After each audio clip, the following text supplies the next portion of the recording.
Welcome to City of Mobile Parks and Recreation COVID-19 Myth vs. Truth.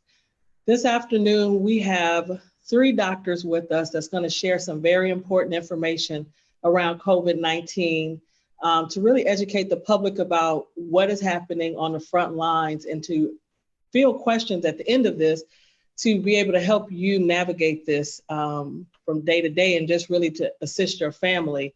Our 3 panelists today, we have Dr. Candice Knight, Dr. Dr. Fredro Knight, and Dr. Demetrius Steele. And I'm gonna start with Dr. Candice Knight, if you could tell us a little bit about yourself. Sure, thank you guys for being here. It's a pleasure for us to be here and share this information with you. My name is Dr. Candice Knight. I am an integrative physician, meaning that my practice primarily focuses on holistic medicine and prevention, even though we do treat acute patients as well, but our passion is to help keep people healthy. I'm board certified in family medicine, and I'm also board certified in integrative medicine. And we have a practice in Covington, Louisiana that treats patients of all ages and whose goal is to stay healthy. Thank you. Dr. Fredro Knight? Yes, good evening. My name is Dr. Fredro Knight. I am originally from Mobile, Alabama. Kind of how I got introduced to the idea of talking about COVID-19. I attended Xavier here in New Orleans. I went to Meharry Medical College for medical school in Nashville, Tennessee. And I finished in ER at the University of Chicago. I live now back in Louisiana, and I practice emergency medicine, and I've been practicing emergency medicine now for close to 19 to 20 years. I've boarded twice, and I also work at a teaching facility, and I work with residents. So if I don't know the answers, I tend to lean on them to get them, and they always find the answer. Good, thank you. Dr. Demetrius Steele? Yes, my name is Dr. Demetrius Steele. I am originally from the Chicago area, but my parents are native Mobilians. I am a board certified family physician. I've been practicing now since 2002. So I practiced traditional family medicine for 16 years. The past 1.5 years, I've been practicing urgent care medicine. And so I am currently practicing at Greater Mobile Urgent Care here in town. Thank you. I'm Shonda Smith, Senior Director of Parks and Recreation here for the City of Mobile. And I have Mr. Shadrack Collins next to me. I'm gonna let him introduce himself as well. How you doing? I'm Shadrack Collins Jr. I'm the Recreation Superintendent for the City of Mobile, and I'm a COVID survivor. Thank you. So we're gonna go through a couple of questions. The panel who chooses to answer can answer. Multiple answers can happen. And once we finish with the questions, we're gonna open it up to any questions that you may have from the public. So if you have any questions, please go into the comment section of Facebook. And when we finish with this segment, we will go through and field questions that you may have for the panel. So with COVID-19, can you explain to us what is COVID-19? COVID-19 it's a coronavirus. And so coronaviruses are a common class of viruses that have been around for a very long time. But COVID-19 is basically the newest strain of the coronavirus. And so if you were to say, like, if coronaviruses were dogs, COVID-19 would be the newest breed of dog. Okay, and this particular strain of coronavirus has only been around for 9 to 10 months. And so, and that's why you often hear people refer to it as the novel coronavirus. And the reason we call it the novel coronavirus is because it's new, it's novel. And so it's a brand new virus to the whole human population. And so we're kind of learning about this as we go. And that's one of the things that makes this virus, you know, tricky to treat, is that we just don't know a whole lot about it yet. Thank you. With the part that you said that because it's new, you don't know a lot about it, what are the signs and symptoms that people need to be aware? Because I think you hear this standard, because we have a checklist that has like 4 things on it. But what are the signs and symptoms that you should be aware of or be concerned with to know if you may have COVID-19?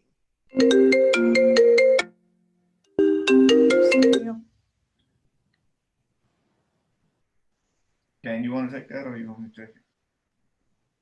You can take it. Some of the typical signs and symptoms that you may see from someone who present with COVID virus, or even if you're at your home, classic COVID symptoms: runny nose, cough, fever, body aches, chills, typical flu-like symptoms. That's the most common presentation. Now, it's a wide variety of atypical symptoms that we are seeing, which makes it really, really tricky. It's another one of those things that you're trying to figure out as you go along. So once again, 6 months ago, we had never seen this virus. So now patients will present with abdominal pain, new onset diarrhea, new onset AFib, acute renal failure. So you're seeing all of these different signs and symptoms of patients that typically we thought this is a flu. So you're going to present with a runny nose, cough, and congestion, and they don't always present like that. I've seen very bad sinus infections that just won't go away. You may need 2 rounds of antibiotics or 3 rounds of antibiotics. I've seen typical congestion bronchitis that turn into pneumonia. And on an x-ray, they have a classic signs and symptoms on an x-ray that you see from this coronavirus after you've been doing it for a while. I guess that's probably the most common symptoms that you see.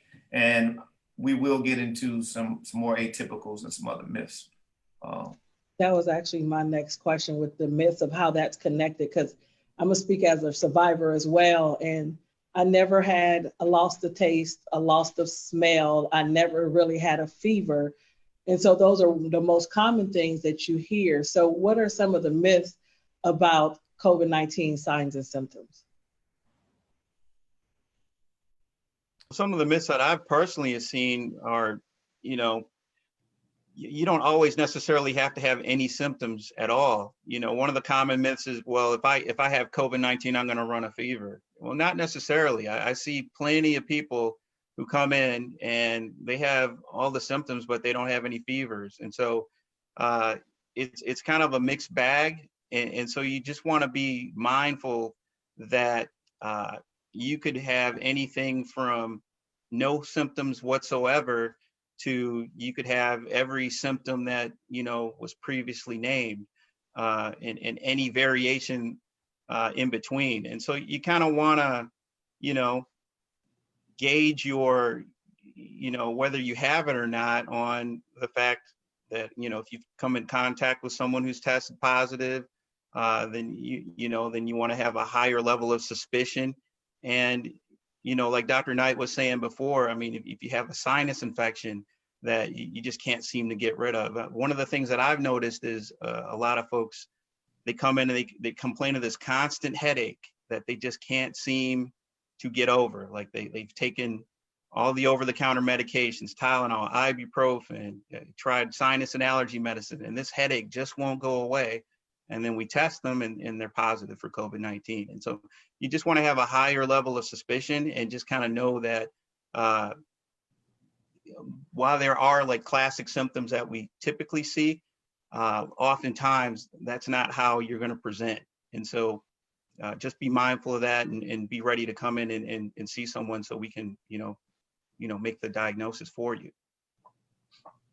Yes, I agree, because the tricky part about this virus is that it's mutating rapidly. So the original strain that presented itself in Wuhan is different than the strain that moved to the next country. Italy was a big country that got a lot of attention on the news for a while.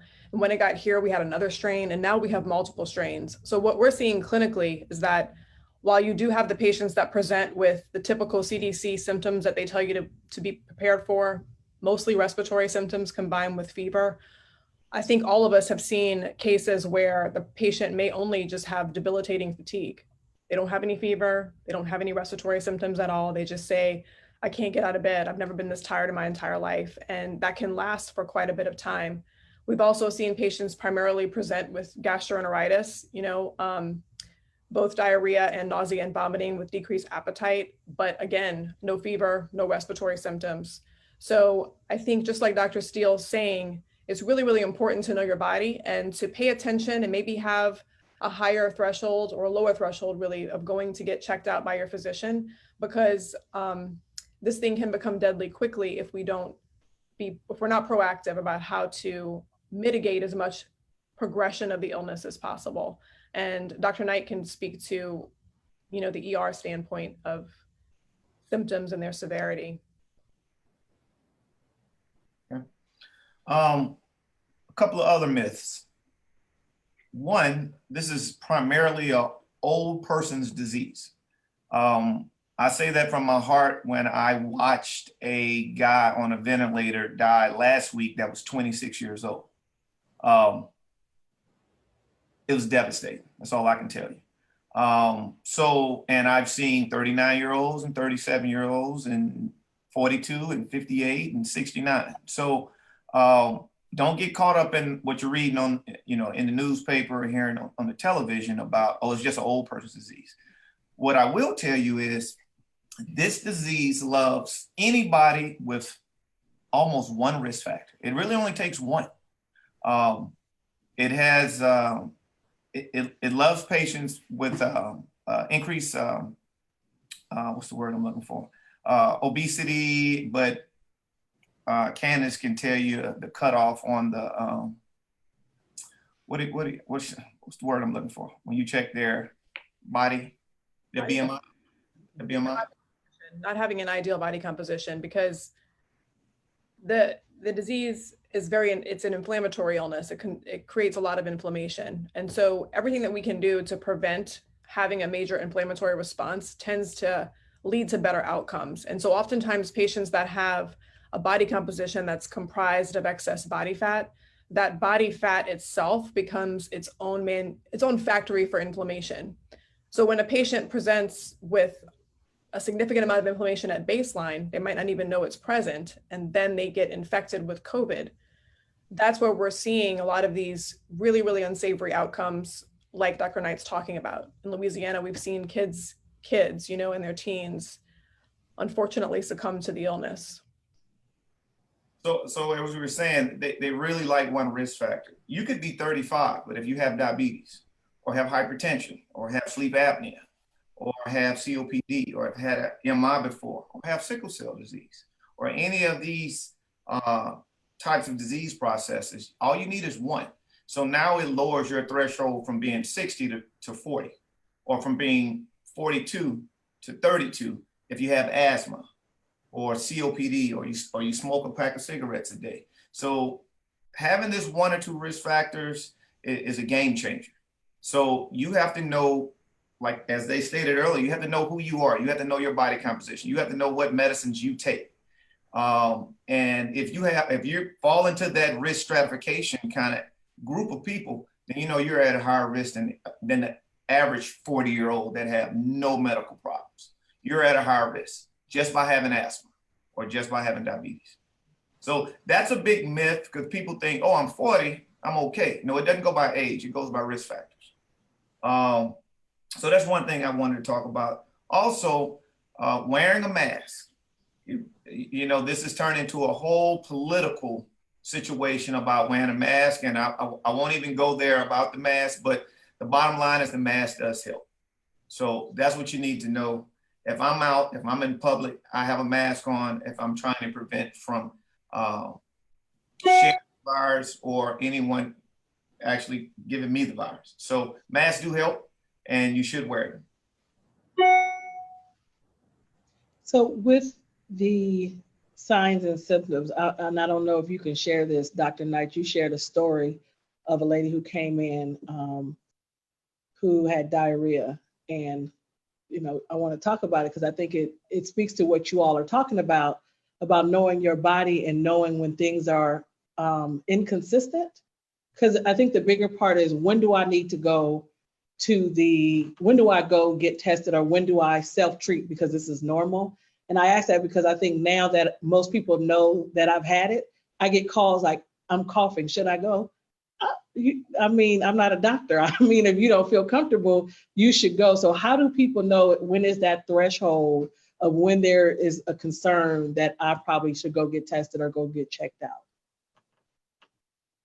So I think any new symptom needs to get extra attention. So if you get a new symptom that's acute, it's something that really hasn't happened to you before, I think you need to pay attention to it. And then I would say to focus on the severity. So for example, if someone has loose stool and it happens once, you know, maybe be a little bit cautious when you go out in public and wear a mask and be careful. But if you have multiple episodes, that isn't normal. And I would tend to tell my patients to err on the side of caution, go see their doctor and get tested for it. Because if you have any doubt at all, you could save, first of all, a lot of other people from getting infected, but then you also have the opportunity to intervene for yourself sooner rather than later to shorten the severity of the illness for yourself.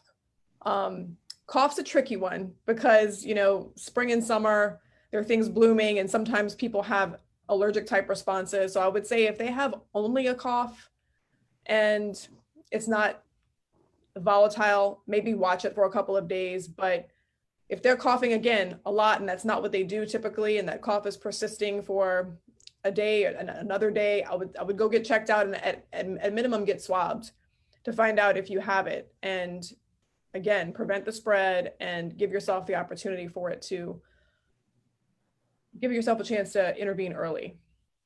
So really, really be cautious of any new symptom. I know a lot of times we tell people like, oh, you're going to the doctor for every little thing. And sometimes that's not necessary, but in times like this, where this virus is extremely virulent and, you know, a lot of people are really vulnerable to it, it just makes sense to go get the nasal swab and find out. If you're wrong, if you don't have it, great. But if you do, you have a chance to protect a lot of people. So I want to put a cultural spin on this because as I hear you all talking about going to the doctor, culturally with African Americans, that's not common. And also it's the culture of self-treatment, you know, it's the home remedies of what you can do to address this. Can you address that? And also of the increased number of African Americans who are dying from COVID? Yeah, I would say, you know, with the increased numbers, I mean, the increased numbers of you know, the Black population that's dying from COVID just basically has to do with the disparities that are already there in you know, access to healthcare and healthcare delivery. And so because of that, you know, those of us in the African American community, we tend to have, you know, higher rates of obesity, high blood pressure, diabetes, hypertension, heart disease. And so because of that, like Dr. Knight was saying earlier, COVID-19, you know, tends to prey on people who have, you know, underlying medical causes. Like if you have a risk factor, then you're going to be at a higher risk of catching this disease and potentially having a bad outcome. And because of the health disparities that are in the Black community historically, we are automatically, unfortunately, at increased risk. And so we have to be mindful of that. And so like Dr. Candice Knight was saying earlier, you know, because of that, if you notice anything that's out of the ordinary for you with your symptoms, then you want to be proactive. You want to, you know, this isn't the time to say, well, I'm going to, you know, try to treat it at home with home remedies. This is the time to say, you know what, I think I'm going to try to get in with my primary physician or go to an urgent care clinic and, you know, get checked out. Thank you. So once I find out that I test positive, and I'm going to use my example, and I got the statement, go home. If you feel worse, go to the hospital. What is it that you should do once you find out that you have tested positive for COVID-19? Want to take it, Mitch? You want me to take it? Oh, you go ahead, man. So once again, it's all according on probably where you present to initially. Say if you're at the urgent care or at the emergency department. So who goes home versus who stays? That's always a big question. Typically, the typical admit criteria for a patient, if they are hypoxic, meaning if their oxygen is lower than 90%, if they have any kind of secondary infection or any kind of end organ damage, have they had a heart attack? Are they dehydrated? Are they going into renal failure? Things of that nature. So that's a category of a quote unquote really sick COVID patient. So the majority of patients are going home, to answer your question. And it really all depends on what's your symptoms. As they stated earlier, everybody doesn't have respiratory symptoms, and we will attack that in a minute. Just say you come in and you've been having body aches, you've been a little fatigued, a little tired, and you're running a fever of 102. You come in, you get swabbed. Your oxygen is 99%. The rest of your vitals are okay, but you just don't feel good. All right, so when you go home, couple of things. The absolute worst thing you can go home and do is go home and sleep it off. I want the African-American population to take that home with them and sleep on it. As you just said earlier, that's we've always taught, stay at home, take some Tylenol, Vicks Sass, Formula 44, rub it on your chest, it'll make it feel better. No, this is not gonna make it feel better. This is not one of those things. The things that we're seeing, this is real. So when you go home, a couple things, you have to stay hydrated. Even if you don't want to drink, you have to drink plenty of fluids. If you're diabetic, you got to be careful with Gatorade, but you need to drink electrolytes, sodium, potassium, stuff of that nature. Whatever's your brand of choice. You have plenty of water. You have to control your fever. You cannot just sleep and come in and have a fever of 105 or 103. We see it all the time. And just haven't taken Tylenol in 2 days, because you will burn the insides of your body up, literally.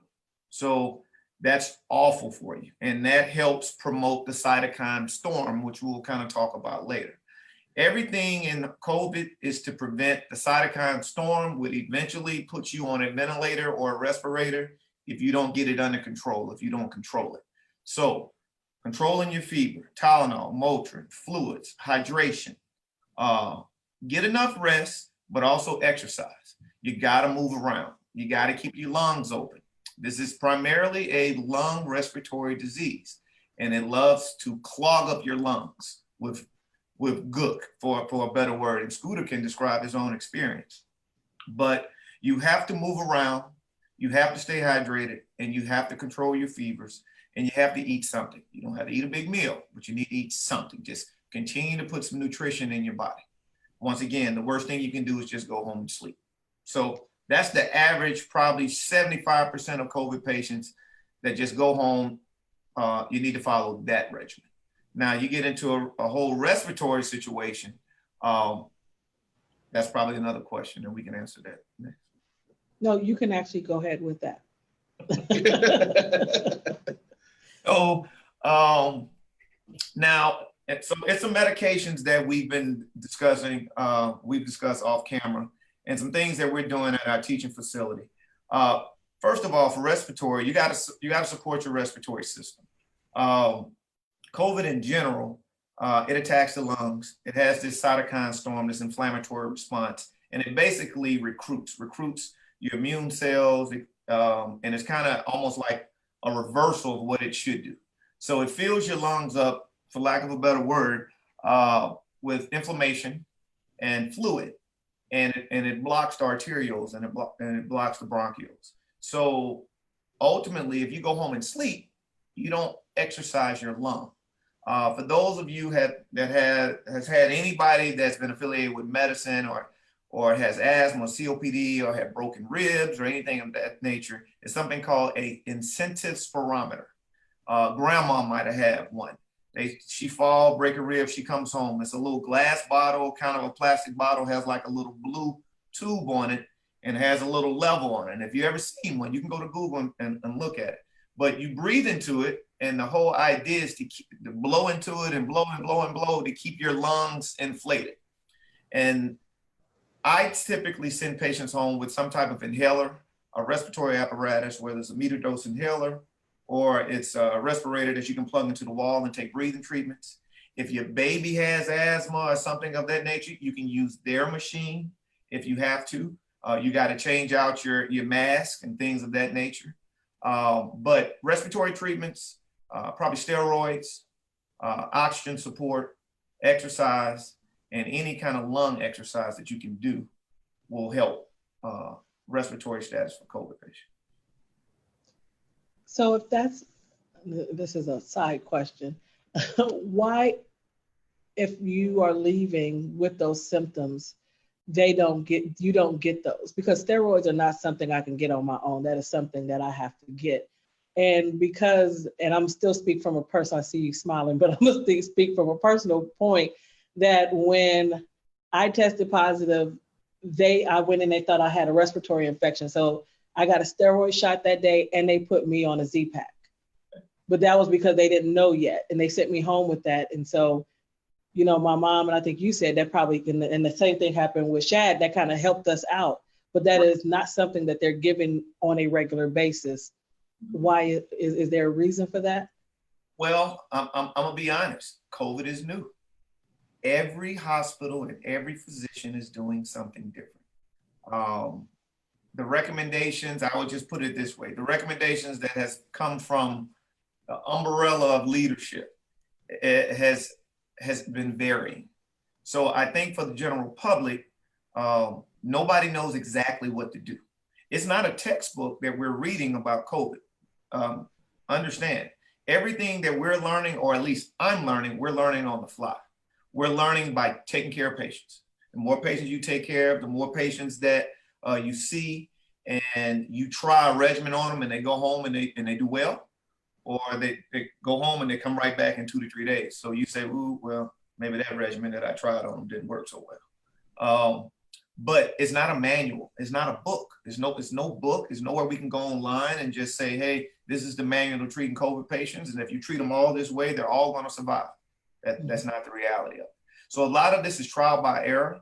A lot of doctors globally have taken care of patients in Italy and Wuhan, and they are blogging and they're talking about their experience and they're talking about what has worked for them.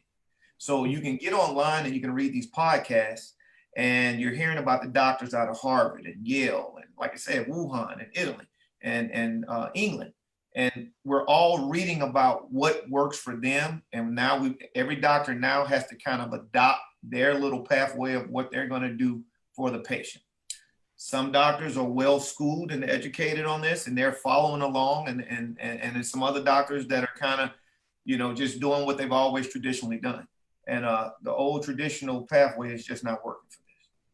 So it's no manual, and every doctor is basically, to be honest, for lack of a better word, is winging it. They're reading about it, they're hearing about it, and they're trying to get their best source of information. And patient feedback is probably the best thing that we can have. Scooter's feedback, after he got sick, I called him every day, probably 3 times a day when he was sick, because his oxygen went down to 89%. And I knew we had a small window. Either we're gonna turn this corner, and we're gonna throw everything at you. Everything that I've learned or read about, or even my residents taught me, we're gonna throw everything at you, and we're gonna do our best to keep you off the ventilator. Because if you continue to drop 85% sat, 80% sat, 70% sat, we're going in that no man's land. Because really and truly, if you get on the ventilator, it's a 50-50 chance that you come off. And that's just being real. So the whole idea of this talk is to talk about what can we do to keep you off of the ventilator, and what can we do to prevent the cytokine storm, which is the big inflammatory response that attacks the body and it clogs your lungs up basically with the infection. So that's kind of how we basically initially just got into this conversation of how can we prevent people from getting to that bad place, that oxygen saturation in the 80s. And we've talked about several: hydration, temperatures, controlling your fevers, respiratory therapy, keeping your lungs open, moving around, eating, being aggressive, Also early testing. Candice talked about if you have one symptom that's abnormal and it goes on for 2 to 3 days, and you are and you're a patient with one risk factor, like Dr. Steele said, it only takes one. You can be 40 years old, but you got diabetes. You use insulin every day. Or you could be 38 years old and you could be obese and have asthma. It takes one risk factor for you to be high risk for COVID. So I'm the 38-year-old with asthma and I'm obese and I'm coughing and I cough for 2 days, I'm going to get checked. You don't want to wait a week to go get checked. By the time I see you a week later, your oxygen will probably, I'm almost guaranteed, will be 88%. So if you come in those first 2 to 3 days, it may be 95. But Scooter knows at 95, we can fight. At 92, we can fight. At 89, 88, it gets tricky. Right, Shaq? So that's where it's tricky. So early recognition, early symptoms, especially if you're an at-risk person, whatever that means to you, end-stage renal disease, dialysis patient, renal failure, cancer survivor, you're on immune therapy after cancer, you beat breast cancer and now you're on some immune suppressive drugs, whatever it may be, you know your body. So early recognition, early testing, and don't take no for an answer. If you go somewhere and they say, oh, well, you don't have a fever, we're not testing you, call Dr. Steele. I'm gonna post his email address and his Facebook and Snapchat on the site. Come see me. Come see me. But he works at 4 urgent cares and they have the rapid test. So if you don't come to his urgent care, he can point you in the right direction where you can go get tested. Early testing and knowing if you have it, like Candice said, is paramount, because you can not only help yourself, but you can isolate yourself and save some loved ones in your family, your grandparents, your parents, your kids, maybe your newborn. My other question, follow-up, how long can it last once you're COVID-19 positive? I've seen several people test positive for, a couple months after actually being, initially diagnosed. And so, but generally speaking, you're looking at 2 to 3 weeks. Most folks who I see, they'll come in, we'll test them, they'll test positive, and a lot of times we'll have them come back and be retested after a 14-day quarantine, and they'll be negative. And that's what's going to happen with most folks. But there's definitely a subset of people who it takes a longer time for their body to clear the virus. And so I have definitely seen folks who have tested positive a month out, 2 months out after the initial diagnosis. But most of those folks who I see who test positive after the initial diagnosis have minimal symptoms or no symptoms a couple months out. But it definitely can take a while for your body to clear the virus. Next question. Well, it's kind of on the same topic. I've heard a lot of people talk about the residual effects. So they no longer are positive, but the symptoms that they still continuously have after they've tested negative, there's still things that they're battling, or there are new things that are come up that they didn't have pre-COVID.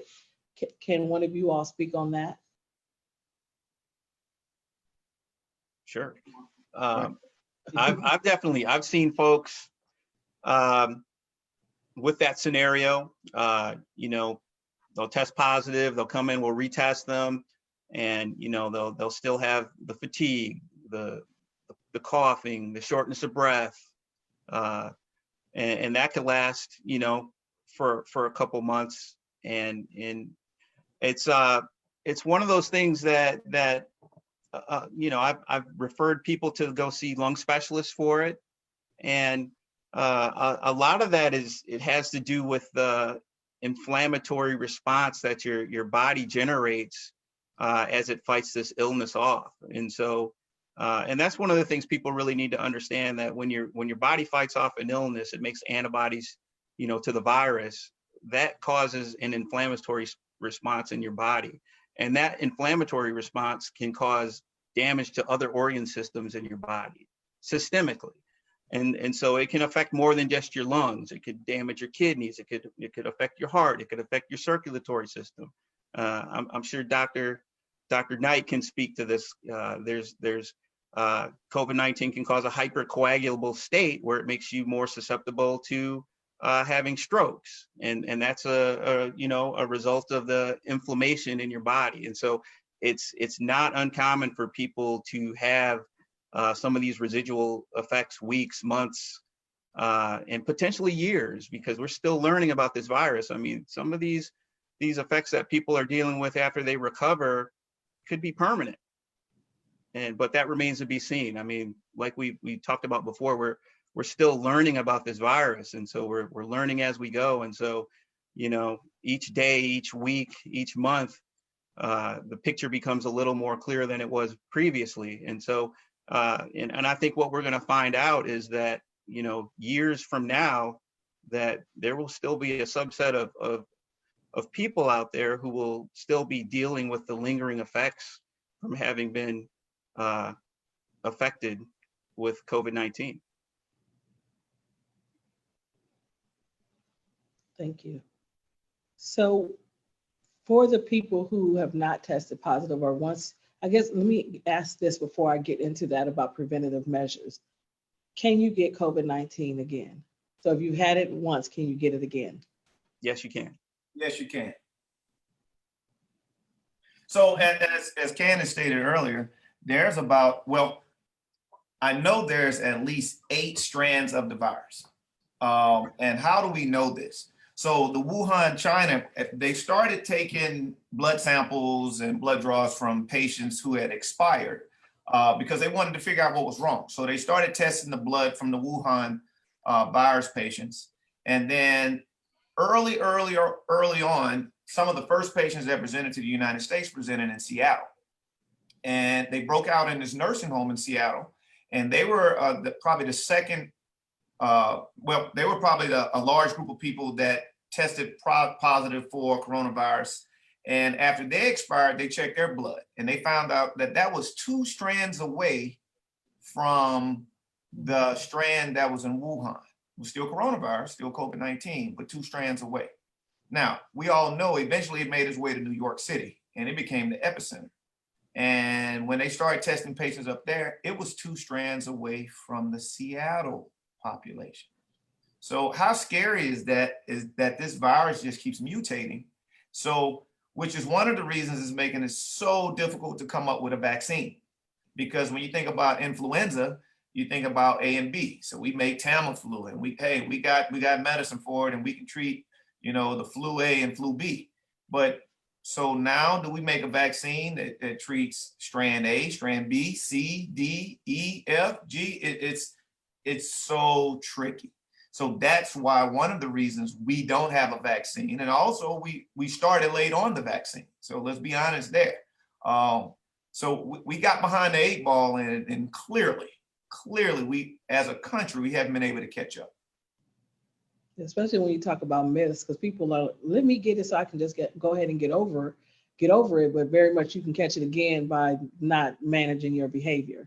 That is correct. And guess what? You don't want to just catch it one time if you have one risk factor. And I don't want to say you want to catch it even if you're a kid, but as a 16, 17-year-old healthy kid, it's probably going to present to your body like it presents to anybody else. You may not even know you have it, or you may have a little cough, a little runny nose or something for a day or two, and then it's gone. It's crazy. Like the emergency room, we say kids break their leg, and mom is like a 4-year-old. They break the leg and they say, let's put them in the cast. And I say, man, no reason to put them in the cast. By the time they get home, they're gonna be running around.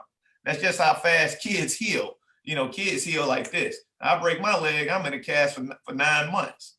So, but the flu virus treats kids differently than adults. So you're that adult, on dialysis twice a week, and you say, I think I just want to go ahead and get the virus and then get it over with. That's a bad idea. You may not get past it. And so once you recover or not getting it at all, what are preventative measures that you should do to address and to maintain a healthy lifestyle to keep from getting COVID-19? So I think it's important to stress that, you know, today, Collins and I talk about this all the time, or Fredro. We talk about how today it's COVID, tomorrow it's going to be another challenge. And I think especially in America, we've created this culture of vulnerability where we're always behind the 8 ball. Our response in medical care particularly seems to be relatively reactionary. I find that even preventative medicine in the conventional setting is still basically early detection, not true prevention. We're trying to find someone that's diabetic that doesn't know they're diabetic yet. You know, we're trying to find someone that's hypertensive that doesn't know they're hypertensive yet.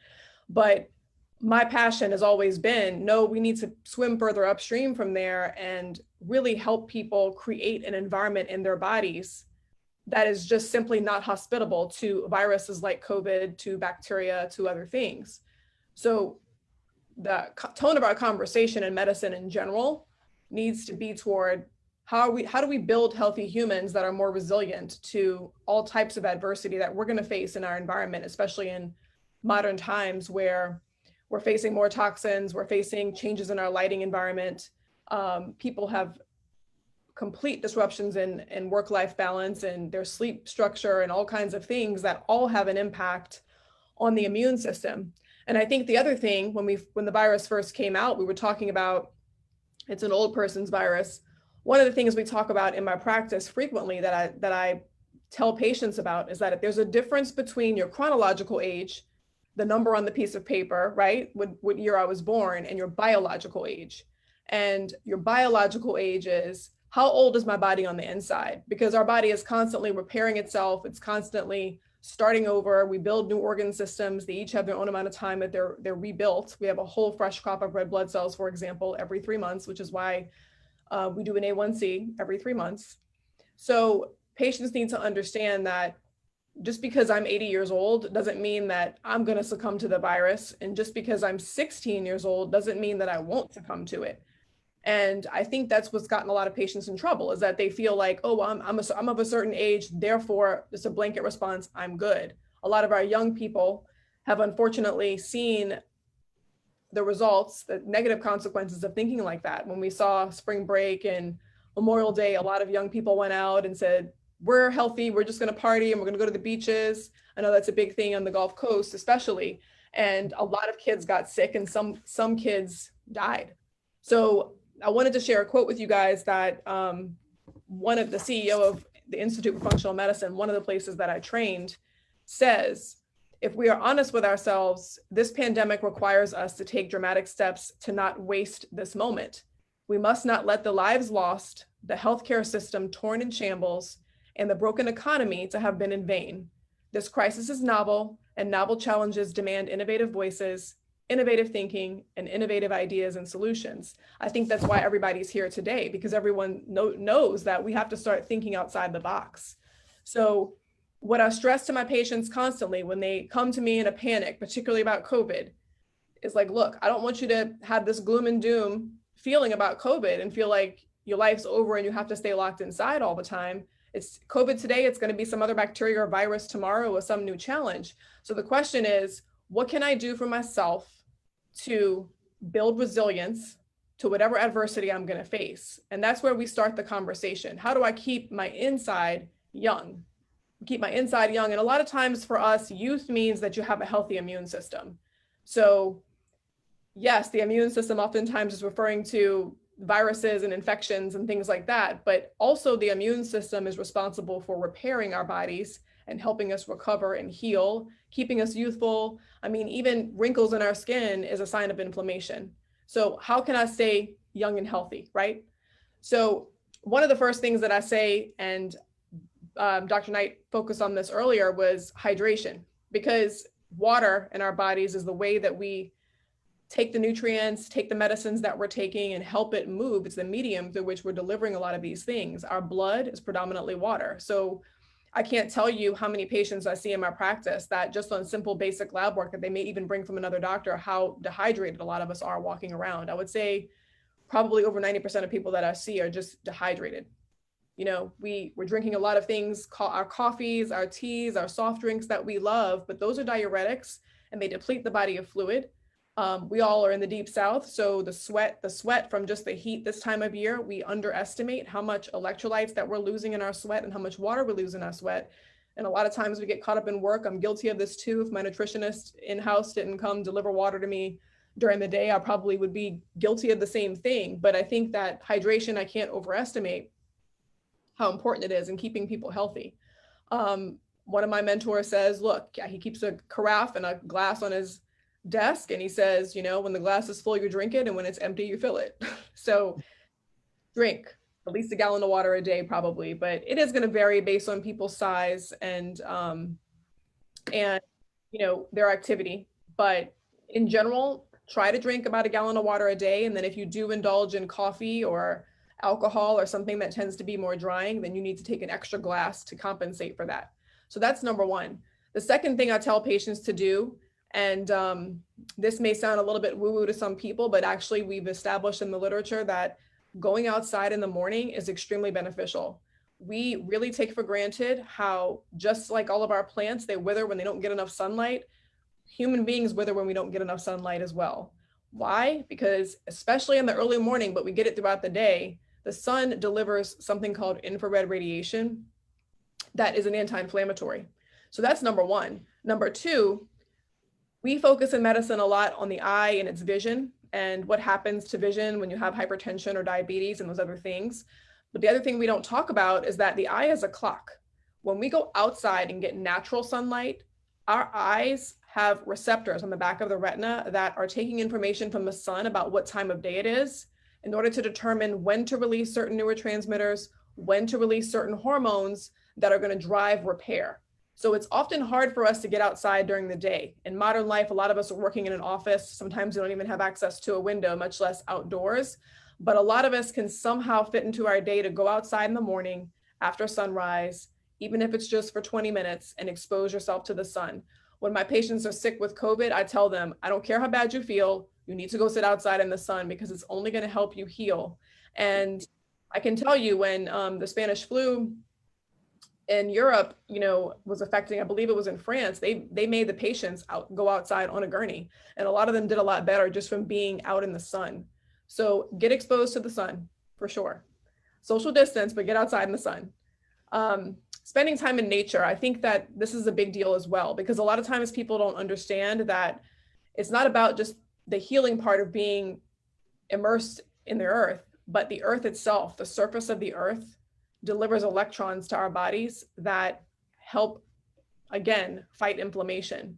So when you put your feet in the grass, you're actually getting information from Mother Nature, from the earth itself, that helps dampen these inflammatory responses. This has also been well established, well studied. They even sell these things now that you can get that basically will mimic what happens when you go outside and put your feet on the grass. You can do it while you're inside. And we educate our patients about these options because these are things that you can do that take minimal effort and minimal financial investment that can really deliver a big bang for your buck as far as helping your body stay healthy. One of the things that I also talk about with my patients is tracking their urine pH in the morning. Why do I tell them to do that? Well, the reason why I tell them to do that is because a lot of times in modern life, we are deficient in minerals. And the body uses minerals to keep our blood neutral. When the blood is too acidic, then your body will pull minerals from your bones and to buffer that, because our blood has to be in a certain narrow therapeutic window.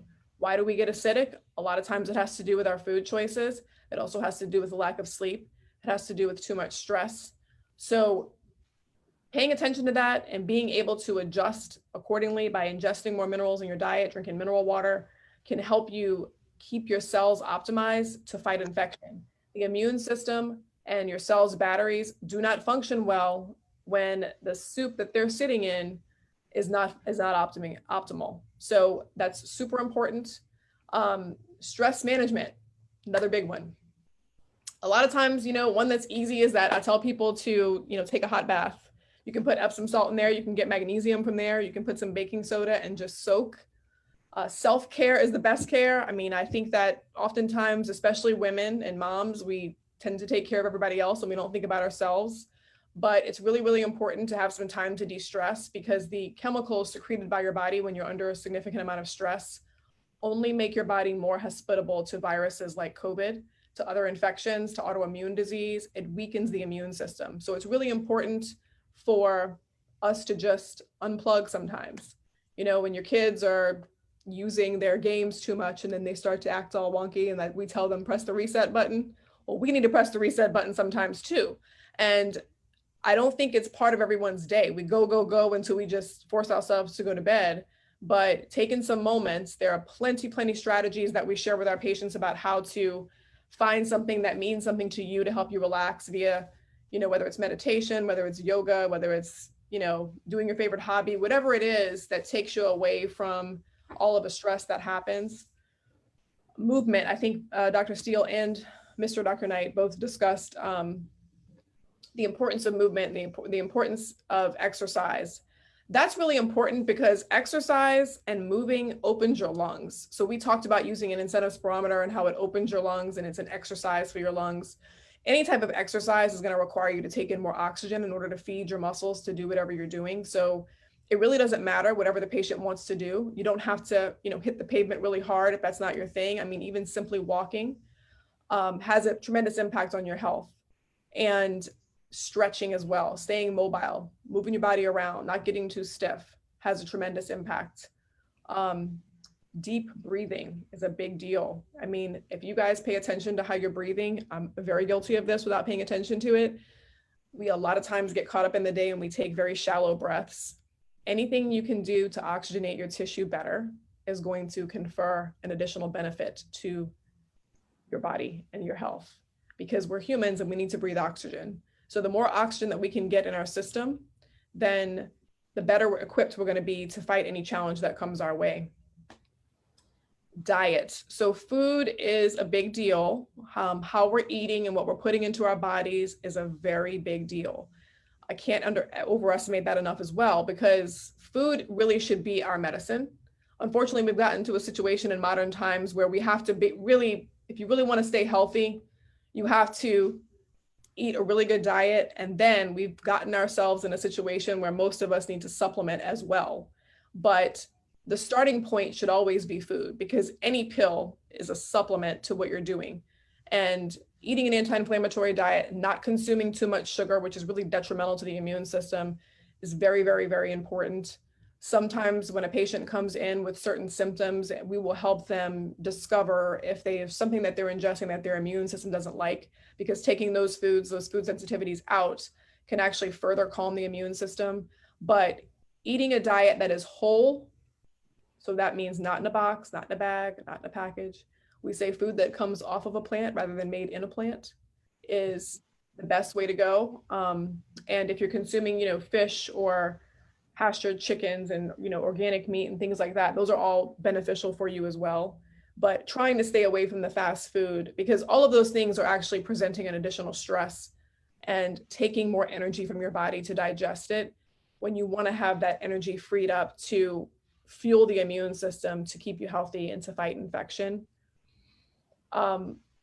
We also talk about, and I don't have to belabor this point. If any of you want to know more information about it, please contact my office. But we also like to talk to patients about their environments, and whether that's, you know, is their environment dusty? What's the air quality of their environment? How much blue light, how much artificial light are they being exposed to? Because all of those things can also present additional challenges to the immune system that we try to help people overcome.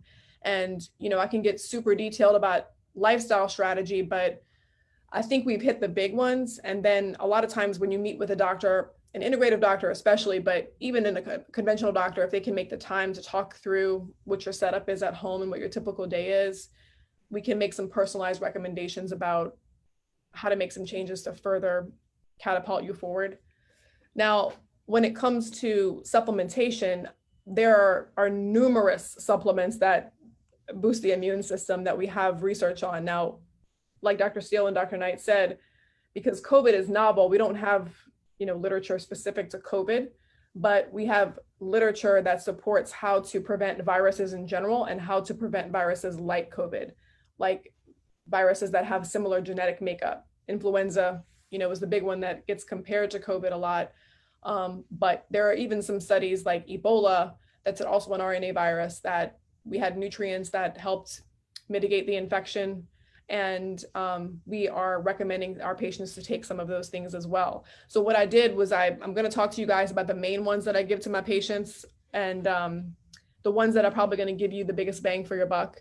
And then if anybody's interested in further details, once again, I'm available to anyone. We can share our office contact information if you want to get into it further. But vitamin C is the big one. Vitamin C is being used right now in the hospital setting. It was used in Wuhan in an IV, and I can't stress enough how important it is for us to take it for our immune systems on a daily basis. It's one of those things that I use in the practice with my patients every single day, and we've gotten super aggressive about reinforcing vitamin C in light of this pandemic. It's important because it does a number of things. It's an antioxidant. So when we talk about preventing the cytokine storm and this huge inflammatory response everyone's experiencing, it's one of the things that really can dampen that response. I've been taught that if your vitamin C is optimized and you have a good urine pH in your body where you're nice and neutral, you're topped off on all your minerals, your vitamin D is in a good place, it's very, very hard for you to experience a cytokine storm. I can't say that you won't get infected, but if you do get infected, you're either going to be asymptomatic or your symptoms are going to be milder than the next person, especially if you're already having it in your system when you're exposed. So vitamin C, if you're just going to take it over the counter without getting guidance from a physician, I would say you might want to go a little bit higher than the everyday recommendation of 2,000 milligrams. I might say take around 3,000 to 5,000 milligrams a day. And you want to make sure that you're taking a vitamin C that at minimum is buffered, because vitamin C, a lot of times the over-the-counter type is something called ascorbic acid, and it's very, very hard for your digestive tract to take in high amounts of it without getting irritated. So in my practice, we use one that is buffered and then also is in a form that would occur in nature so that it's the most easily assimilated, and our patients can take higher doses if they need that. As I would say, the second thing that we stress is minerals. And again, we usually tell patients to check their urine pH. You want your urine pH to be somewhere between 6.5 and 7.5, relatively neutral when you first wake up in the morning. You can't check it later on in the day because it'll be impacted by what you ate. But when you first wake up in the morning, if you check it and you're falling outside that parameters, you're more on the lower side, that means you're acidic, you need more minerals in your body.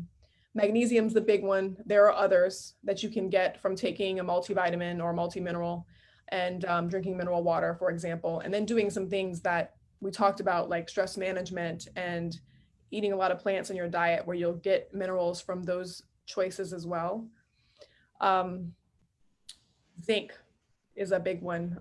Zinc is a big impact on the immune system. It actually improves our ability to fight viruses and strengthens the immune system overall.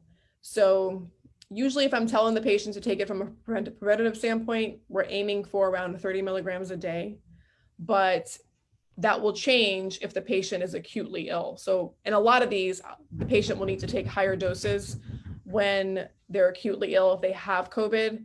And it's kind of hard to cover these individual cases in a conversation like this, but that's when I say you should really reach out to a physician to help you navigate how to dose these supplements for treatment.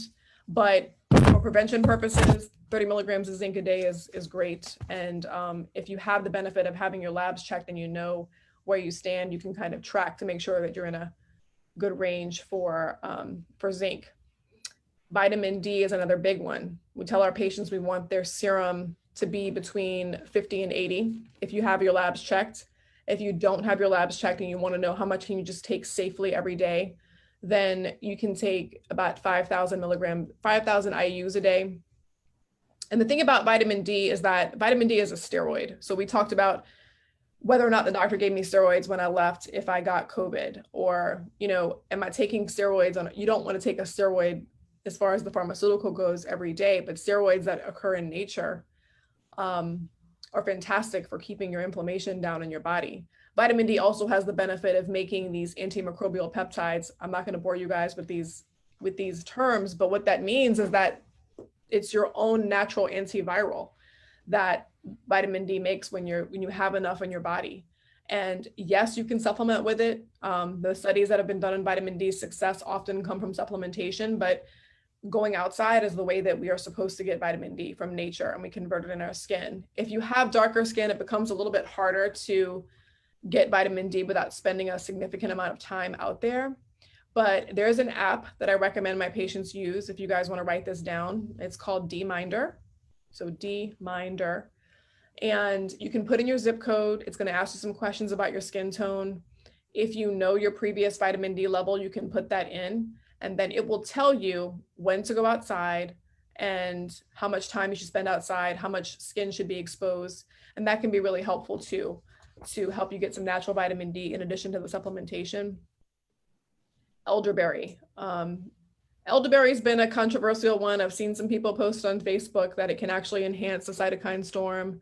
That has not been proven to be true. It was a misinterpretation of some previous research, because elderberry can definitely enhance the immune system. And we've seen it shorten the severity of influenza.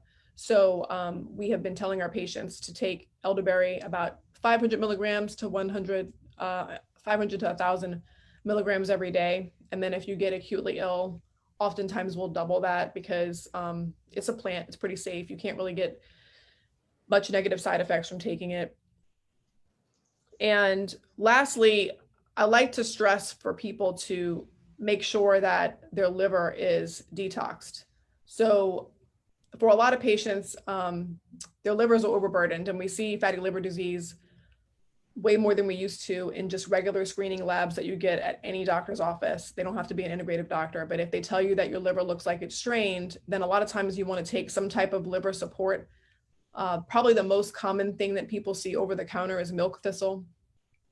Milk thistle is a plant that improves something called glutathione in our bodies that fight inflammation. So the theme with all of these things is that it's either going to help inflammation or it's going to boost your immune system to fight infection. And there are many, many, many things in the plant kingdom that we can take in addition to eating a good diet and trying to get as much of those nutrients as possible from having a good diet, making sure we're moving our bowels every day, because that's a fantastic way to detoxify, is just having some regularity in your bowel habits, spending time outside, and getting enough sleep. Please, everybody, get enough sleep. Go to bed. I have to fight my kids to go to bed. Mr. Dr. Knight will tell you that. But sleep is the time where we repair and we build up enough resilience to attack whatever we have to face the next day. So I know that we didn't really touch on this, but some of the studies are also talking about melatonin and how melatonin in and of itself can be a treatment against COVID. But, no one wants to walk around with a suitcase full of pills, whether it's a pharmaceutical or whether it's a supplement. So we want to be as conservative as possible with supplementation by doing all these other things to make the supplements be just that, a supplement, not this extraordinary, expense and extraordinary pain in the butt to have to take a bunch of pills all day, every day. But, in summary, I think that it's important for all of us to understand. It's a conversation that I think has been building up for a lot of time in medicine in general, how much money we're spending on healthcare in the US compared to other countries without having a healthy population. We spend more on healthcare than anybody else in the world. We're the wealthiest country in the world, and yet we are one of the unhealthiest in the modern world, and even compared to some third world countries. So that's a travesty. And the way that we change that is to start taking some things back into our own hands and starting to control the things that we can control and making choices. Because I can tell you that making good choices are going to confer much more benefit than trying to chase after an infection or any other challenge once you already are dealing with it. So prevention is key. There is no better therapy than preventing. We even tell the patients this all the time. Dr. Knight tells the patients, stay off the vent, right? Stay off the vent, just don't get sick. Thankfully, we have some things in our arsenal for when people do unfortunately get sick. Shad got sick and we were able to help him, get through it. And I know Shonda got sick and she's a survivor too. So that's fantastic. And unfortunately, everybody's outcome is not so great. but we want to change that by helping us, be resilient to COVID and whatever else is coming our way. Thank you. A lot of information, but thank you. I want to segue to what you was just talking about with Shad as a survivor. And I think it's a big part that people, there are quite a few people who don't believe it's real and think it's a hoax. And that's why we really want to do this about the truth versus the myth. And I love Shad's statement afterward was, you don't get it until you get it. Mm-hmm. Just knowing what you go through. And so I want Shad to share his experience of what he went through and his experience with it. Okay. Well, good evening, everybody. Kind of how we got here today, it came from an organic conversation that me and Dr. Knight, well, all the Knights will engage through my healing. So I appreciate both of these people. You just don't know how much I appreciate them, but they always take care of me. Like when I come to their house, first thing Dr. Candice Knight, she pull out and check my blood pressure. She's like, what's your blood pressure? So when I come in the house, I mean, they always on me about my health. But how the story happened was, well, we started having conversations when the COVID came up and how to deal with it as a department. And led by Ms. Smith, she started saying, hey, you got to really start paying attention to your health. And she always point me out, say, Shad, you never miss work. And if you never miss work, I know it's days you come to work, you don't feel well. She said, well, we can't act like that. We're in a different time. If you don't feel well, stay home, go to the doctor and get yourself checked. So I start coming down what I normally have every year is I normally come down with a sinus infection. And so I started having a sinus infection. So, I called in and I went to the urgent care. And I was diagnosed with a sinus infection. So I got the steroid shot and a Z-Pack. And so when the doctor was discharging me, just from looking at the news and paying attention what's going on, like, Doc, I've been looking at the news and they saying COVID, how it presents itself, sometimes it's similar to a sinus infection. So I was like, do you think I might need to take a COVID test? And, he had checked me for all the symptoms. I had none of the symptoms, I didn't have a fever.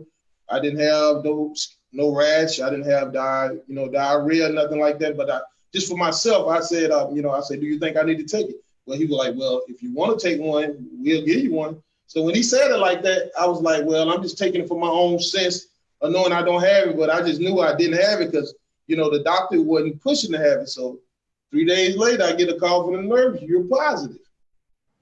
Oh my God. I start feeling symptoms instantly. They show you how the mind play tricks on you. All of a sudden I start feeling stuff I didn't feel. And so, but originally at the beginning, I really didn't have symptoms in the beginning, and then when it first started presenting itself to me, I started having body aches. I wake up and I just have aches in my back and it was kind of weird. And then finally, maybe like 3 or 4 days into it, I start having chills and I just had these uncontrollable chills. And then the chills kind of converted into having a fever. And so when I got the fever, my wife, she called her mom, who's a retired respiratory therapist, and she's like, hey, Shad, but they called me another name, is got a fever. She said, you need to take him to the hospital. So I went to the hospital. And at that point, I hadn't even told Collins I was positive because I knew he was going to start fussing because, we had been talking even previous to me getting it. Like, he's like, man, it's out there. Be careful, wash your hands. Act like everybody got it. He said, eventually, everybody going to get it. But he know I have certain underlying situations that, made me a high risk. So he like, watch yourself. But he said, eventually, everybody possibly going to get it, but you need to strengthen yourself. So, I was dieting, I normally give up meat every year for Lent. So I extended past then. I was like, they're not going to catch me unhealthy. So I tried to get my diet right. I was eating right. My wife had me on a whole foods diet. And so when I went to the emergency room, I called Collins and I was like, man, I'm at the emergency room with a fever. He like, what? I was like, yeah, I got COVID. He like, when the doctor come in the room, put me on the phone. So when the doctor came in the room, I put him on the speakerphone. And, Collins kind of, if you know Collins, he just take over. And he basically told that doctor how I was going to be treated. And so he told him, first of all, they got me on where they did a lung x-ray and my lungs were clear. And he was like, the goal is to keep you off the respirator. So he said, we got to take a proactive approach. So he had the doctor prescribe me albuterol. So he put me on an albuterol treatment. I was doing albuterol 4 times a day. He had me on doxycycline, and I was taking that like 3 times a day. I know it's a risk when you have COVID to have blood clots. So he said, you know, he had me on aspirin 325, but he told me for people our age now, he like, we getting up in age, you're not 15. He said, we ought to have this in our regimen anyway. But he had me on an aspirin regimen for aspirin 325 milligrams. And then his lovely wife, Dr. Candice Knight, I got a package from FedEx. And it came in the mail, and he's like, you should be getting a package. And I said, it is. And it came the next day. It was that vitamin C. He was like, take that vitamin C. And I'm just telling you, once that vitamin C got us in, I almost had a bolt of energy. He said, that vitamin C is the real deal. And I'm here to testify. It had a big difference in my energy. But all the stuff they've been telling you, he had my wife stay on my case. Like when I start feeling down and my energy level go down, I walk outside. And when you go outside and I go in the sun, and a lot of times me and Ms. Smith, we'll have conversations, and I walk outside and I just walk around in the yard. I got to the habit because I didn't want to expose myself to anybody, because I have a real tight neighborhood and we ride bikes together. So when I became positive, I had my wife, I said, look, let everybody know, because our neighbor's bad about just coming to the house. I said, I don't want nobody to walk up and then feel like I exposed them. So I would go in my backyard, I walk in the backyard, I pick up sticks, I do whatever I could just to be out in the sun. And you can actually feel your body start to come back to life, just being in the sun. Because I'm telling you, this COVID thing, it'll hit you. Because some mornings I would wake up and I feel like I'm energized, and all of a sudden I sit down and it's just like all the life would come out of me. And then that's when my wife's like, you need to get up and go outside. So her and my daughter, we just go outside and we'll walk in circles in the backyard. And you can just feel, you know, that the vitamin D and being exposed to sun did the things. But also my mother-in-law from the jump, by her being a respiratory therapist and she knowing COVID-19, she told my wife she needed to purchase me the breathing apparatus. Can't you pronounce the word? The spirometer? Yeah, I don't know how to pronounce it, but it's a breathing apparatus. And at the beginning, I'm telling you, I had a struggle. That's what made it real for me, because, you know, when I do, you know, you actually suck in, you don't blow out, you suck in and a little ball go up. And at first, I couldn't even get the ball to raise, and I get the coughing and all. I was like, oh my God. So Collins pressed my wife in the beginning. I forgot to do this, is to go get an O2 sensor. And this information people don't have. And my wife actually purchased one and took one of Miss Smith, and just to stand and watching your oxygen level and paying attention to that and knowing the importance of that to your health. Because when I went to the emergency room that day, actually I took a picture and sent it to Collins when they took me in and they did my vitals, it was at 93. And he's like, look, it can't get below 90. He said, you know, get 90. So when I went home, he told my wife that I had to get an oxygen sensor. So it was rough. We was looking and you couldn't find him nowhere. She had a sister looking, my best friend Chris, he was looking, we couldn't find him. And Collins was like, you got to find an O2 sensor. So finally, I think she ordered one offline and they found one in town. So when they found one in town, I used that one. Then when the one came that she ordered, she took it to Miss Smith. But just seeing your oxygen level and seeing it as it relates to me using that breathing apparatus, it kind of gave me some way to gauge myself. So, you know, he told me I had to do it like 10 times every hour. So I blew in it. And in the beginning, I could barely get it up over 1,000 without coughing. But the more I did it, you know, the better my lungs, and that means I was working my lungs, and I was able to get it up to 1,500. And then I could see the correlation between using that machine and my oxygen level starting to increase. And then eventually it got back up and my oxygen level got back to the 97s, and it kind of stayed 97, then eventually got back up to 99. So again, that's why this conversation came from organically. I was like, man, what if I didn't have you guys? You know, I mean, my outcome could be totally different. I say, who has a best friend who's a doctor, whose wife, you know, knows everything about these vitamin C's? I say, you know, so what about the people who don't have this? You know, so, you know, I was like, and that's when Dr. Knight, which he seems to forget now, say, hey, I'm from Mobile, what you need me to do? And he said, even if I need to come down there and talk, whatever. And so having conversation with Ms. Smith every day, I kind of brought the idea to her, and she was like, yes, you know, let's get together. When we kind of get back, let's put our heads together. And we got with Anitra Henderson, and that's where we are today. And again, like I say, we've gone from being COVID victims to being COVID survivors. And then Ms. Smith call ourselves COVID ambassadors now, because we feel like it's important that the information that was shared with us, that we share with others. So that's why we kind of at where we're at right now. So I thank you guys for being here. I thank you guys for being in my life, because now I still have life. And, you know, it could have been another outcome because we're seeing it every day. Because when I was going through it, I'm sitting there looking at the news because the only thing, you know, I was quarantined from the rest of the house. And I find myself looking at the news and I'm like, I'm seeing all these deaths. I'm like, they're talking about you, you know, what you going through. So the blessing is that I had a Knight family and I had my mother-in-law and I had a dedicated wife. I got to say this because I got to give her hers why I'm saying it. Because when I became positive and my wife and daughter, they went and tested negative. So I told my wife, I said, go to your mother's house. I said, I don't want y'all around me. And my wife looked at me. She said, well, who going to take care of you? She said, who going to take care of you? She said, what we going to do, we're going to quarantine me and the baby. We're going to get to the back of the house, but we're going to stay here and we're going to stay a family. We're going to take care of you.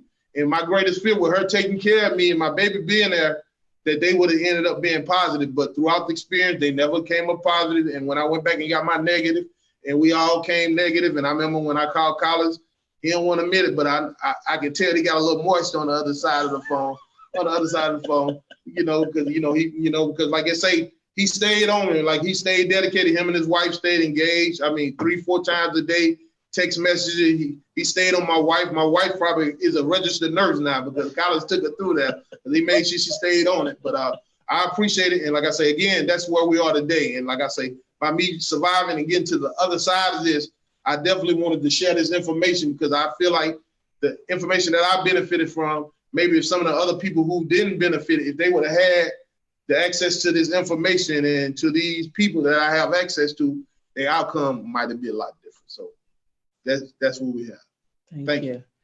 So we have some time, and I want to defer to Anitra to fill some of the questions that we've received from Facebook so that we can answer some of the questions that the public has for us. Ms. Anitra.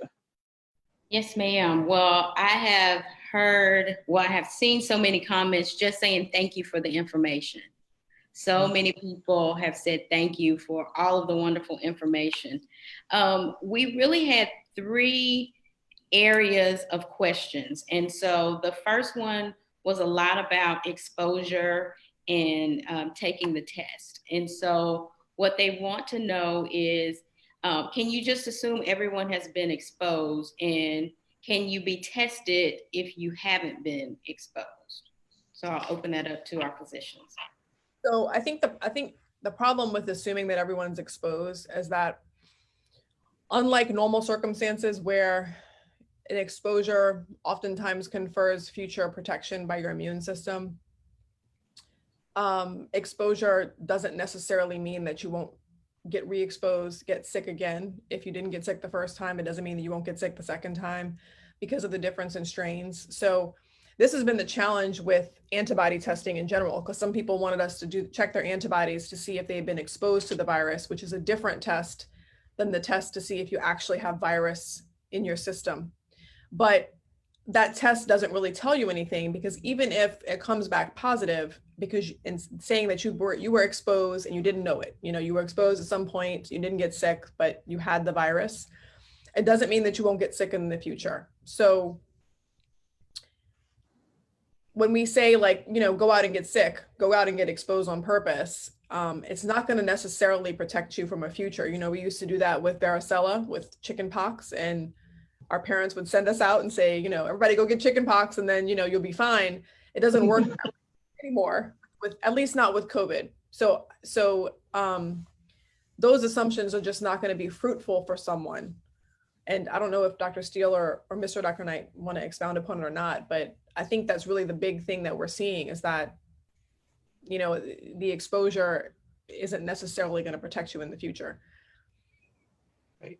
Well, I know I've had an antibody test, and I've had 2 antibody tests. So I had one about 3 months ago where I actually tested positive, and then I tested again last week and tested negative. And so that's one of the things also with COVID-19 that, like you just stated, I mean, just because you're exposed doesn't necessarily mean that you're going to gain long-term immunity from it, and doesn't mean that you can't be re-exposed and get, sick again in the future.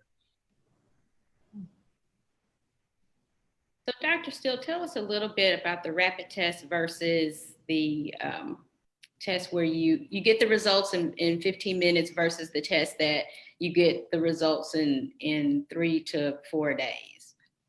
Right. So the rapid test, which is what we're doing, I work at Greater Mobile Urgent Care. And so we are currently doing rapid antigen testing. So the rapid antigen test actually tests for the presence of the virus. And so of the strain of COVID-19, it tests for the presence in your nasal secretions. And so you do a nasal swab that's very similar to the same type of swab that you would get if you were to be tested for the flu. And we can get those results back on the spot 15 minutes before you leave the clinic. Now, the other nasal swab test that we do is called a PCR test. And that stands for polymerase chain reaction. And that's a test where you have to send it off to an outside lab, and they analyze the RNA in the secretions for the virus. And so it takes, that's a time intensive process. And so generally speaking, it takes 48 to 72 hours to get that result back under the best circumstances, because so many labs are under strain because of the sheer volume of COVID testing that's going on. It's generally taking 5 to 7 days in a lot of cases to get those results back. But both tests are very accurate. I know there's a lot of misinformation out there about how the rapid test is not accurate, and that's just not true. The test that we use is 94% accurate, whereas a PCR test, which takes longer to get, is about 97% accurate. And so both tests are fairly accurate. And if you want to know quickly, then we have the ability where I work to do a rapid antigen test. Okay, and then we've had a lot of questions about children and going back to school. If your child is going back to school, what are some of the things you can do to prepare them to keep them safe? So, Go ahead, Candice. No, you go ahead.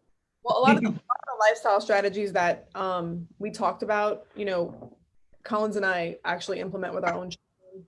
And even from a supplement standpoint, I would say I would focus on vitamin C, making sure they're taking some every day, and maybe even having their vitamin D levels checked. I mean, a lot of kids are spending more time outside than we are, but because of the pandemic, I think a lot of them stayed inside and played video games so that they could connect with their friends, since they weren't in a community environment, since everybody was separated. So I think we did see some kids' vitamin Ds go down. So C and D for sure are big. And then something that's easy is to give them elderberry, because I use it a lot during flu season anyway, and they like the way it tastes. It comes in many different forms. It comes in gummies, it comes in teas, so whatever your kids like. But it's a difficult conversation, because I know that it's a very, very high charged conversation socially, but I think that we saw kids and their well-being be tremendously affected by being separated from their friends and not being in their regular school situation. So I think for the most part, if you have healthy children, that it's okay to let them go back to school if they follow the guidelines that the schools are putting in place to protect them. And then also just doing everything you can at home, making sure they're not eating too much fast food, not too much processed food, not too much time on those screens that has been shown to dampen their immune system, and then doing everything you can supplementally. Kids are not going to take a bunch of things, but if they take a few things to boost that immune system, most of them will be just fine.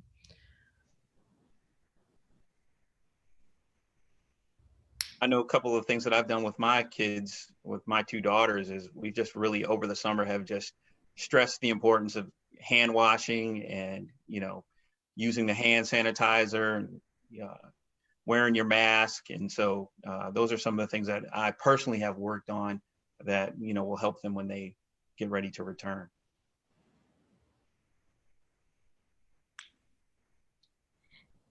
Okay, and the final question we had was not really about COVID-19, but just general. What kind of questions should you ask your doctor when you're going to a wellness check or just going to visit your doctor?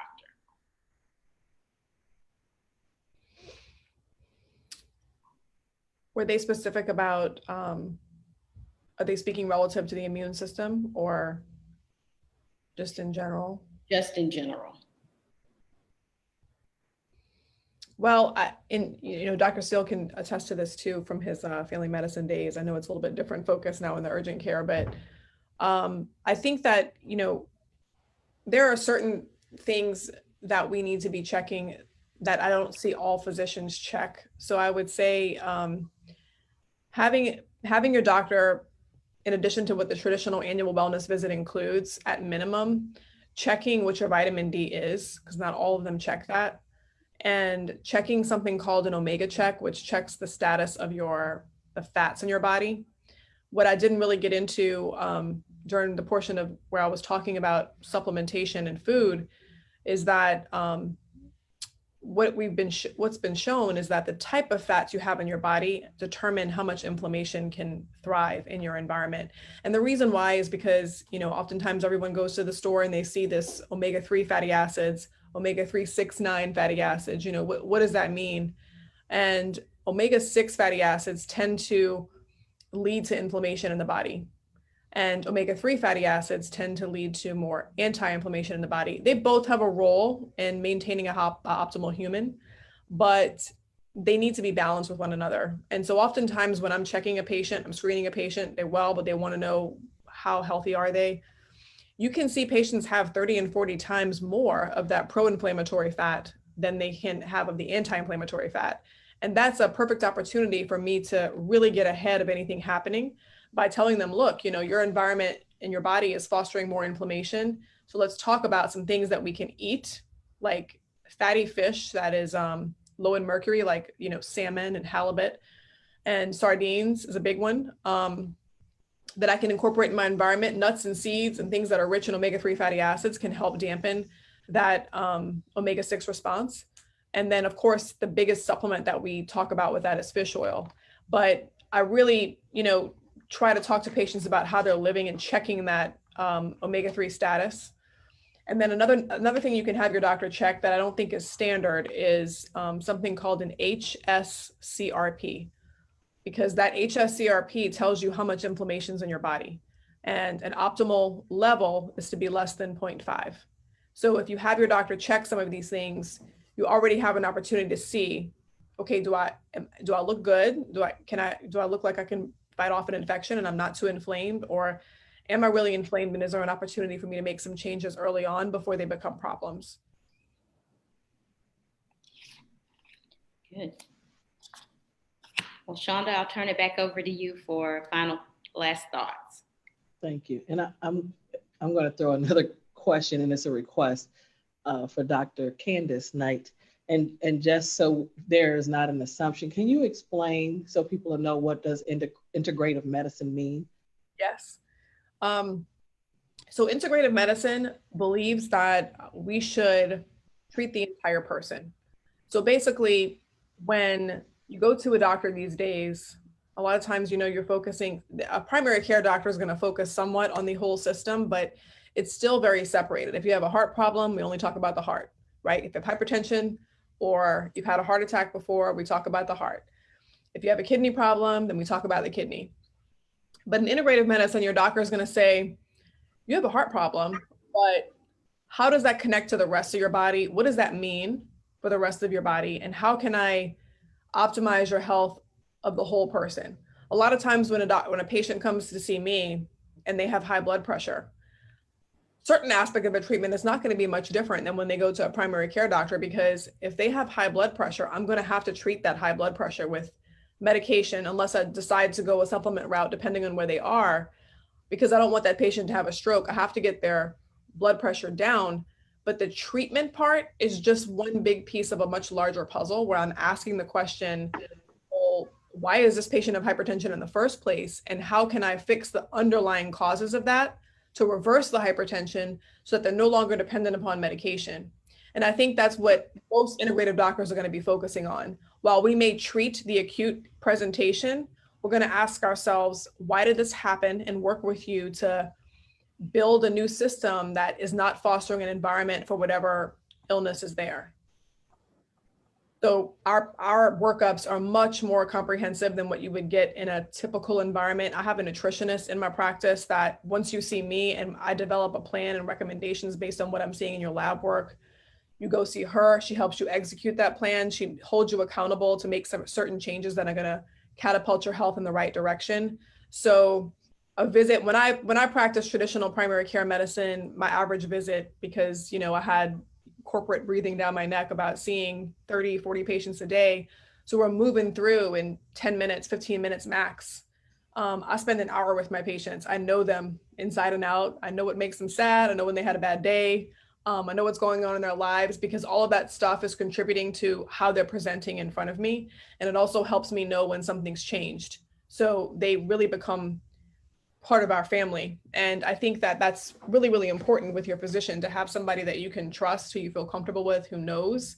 And most patients that practice, most doctors that practice integrative medicine recognize that that's what's missing in the health field now. Now, we don't throw the baby out with the bathwater, because medicine has made tremendous advancements in technology that have allowed us to treat things and help people recover. And you know, not too long ago, if someone had presented with something like COVID, they would have just died if they needed a respirator, because we didn't even have that technology. And if someone has an infection, look, we have antibiotics to treat them. So we just think that the acute treatment of something is not where we should be stopping. It's where we should be starting. Let's get the blood pressure down and let's figure out why it happened, right? Yes, thank you for that, because it really correlates to the question that Anitra asked regarding, you know, what should you ask in integrative medicine? Really kind of ask all those questions and make sure it covers all of that. And I wanted the public to really understand what it is, because many probably don't know. But I do want to say thank you very much. As Shad said as well, I would say the Knights brought me through too by default of Shad, because we talked every day to share information. And my mom as well is a nurse, and so she is in California. And so she's like, I can't get there. So look, we need to get this fixed. And so very much so it made a difference. And I really would say, I knew it was a value for this. And when we talked about this, because it's a lot of people who don't have access to ask these questions, and very informative of being able to get all of this information in one place. It was a start of a conversation that Anitra coined, Courageous Conversations. And so if you all who are watching this have other topics that you would like to explore and see, because I think it's a value of sharing information and valuable information, but beyond that, accurate information is important. And I can't close out without talking about Parks and Recreation. So it hits a lot of what Dr. Candice Knight shared about the whole lifestyle. And we have seen a very big uptick of people at our parks. And it's funny because pre-COVID, we were fighting to say, hey, come to our parks. Do you know about our parks? And now we have a lot of people that are coming, that are walking, that are exploring our parks and being able to come to the walking trails. We have fit lots where they can come and be fit and exercise. A lot of our community centers are open in a modified form. And so it is limited for the activities that we're having, but we also very much have pushed the virtual piece of trying to give some additional activity that you can do from home. Our seniors are struggling because they are not able to come out and socialize, and socialization is very important. And so we're still trying to be engaged. We are delivering meals. We are doing drive-bys. We are having them come and pick up. We're doing we're having a root beer float at Medal of Honor. When is that? Next week? Next week.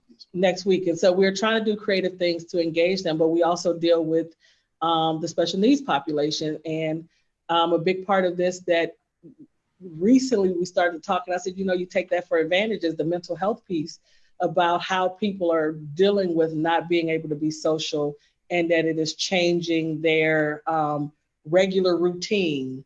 And for some people, it is a very big disruption mentally to disrupt their regular routine of what they're doing.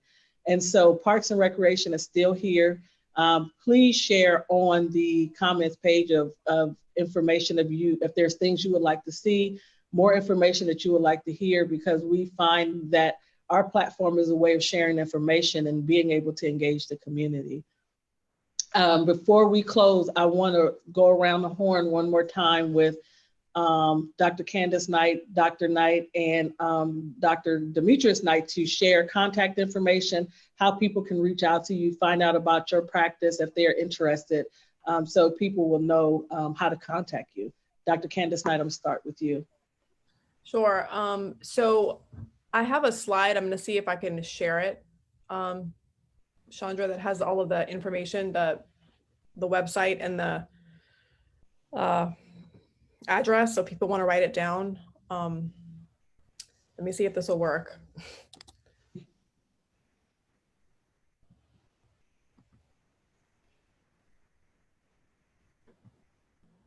see.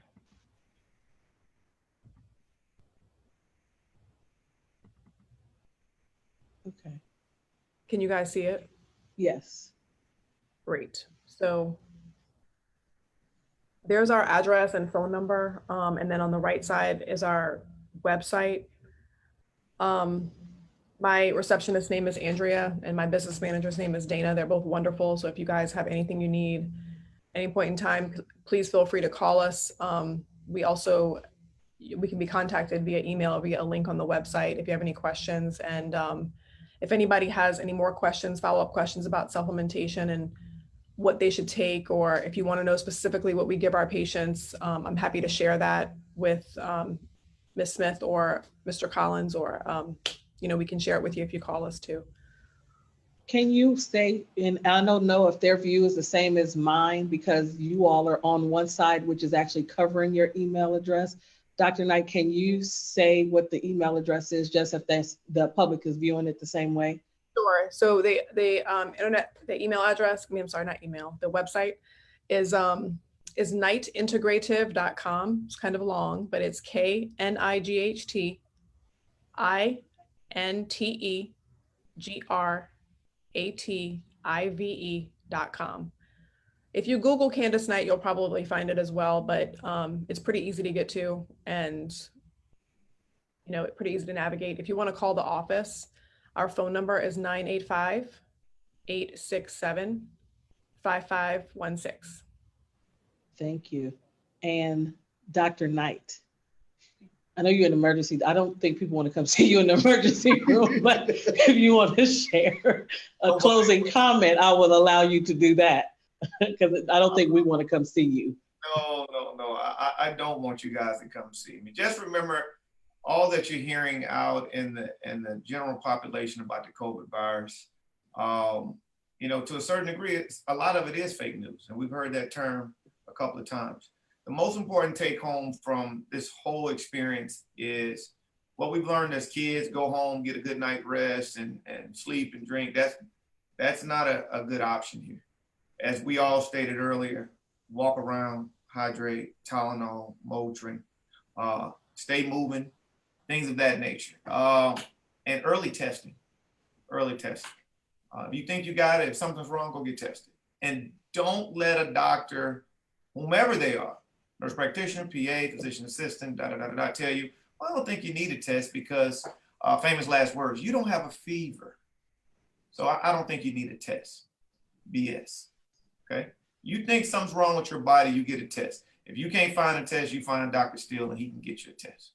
And early testing, because once you know, knowledge is power for everybody. It's the only reason we're on this call is for knowledge. Knowledge is power. Knowing we got the virus, now we can do something about it. Not knowing, we spread it to everybody we know, thinking that it's okay. That's it. If you want to get in touch with me, Scooter can find me 24 hours a day. Dr. Steele. Yes, I am currently practicing at Greater Mobile Urgent Care. We have 4 locations here in Mobile County and one in Lucedale, Mississippi, and also one up in Citronelle.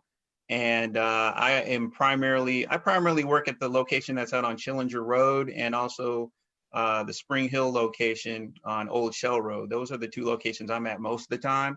So I'm there often. And so if you want to come in and get a test, I will test you. So if you got the symptoms, if you don't have the symptoms and you want to be tested, I will make sure you get a test. Awesome. Thank you. Thank you. We much appreciate that. Again, I want to thank you all for agreeing to come on here. Thank you for the information. The public, again, if you have more courageous conversations that you would like to see, please share in the comments. And we thank you very much. And you all have a great night. Thank you. Thank you. Yeah. All right. Thank you, guys. Right. Appreciate it. Of course.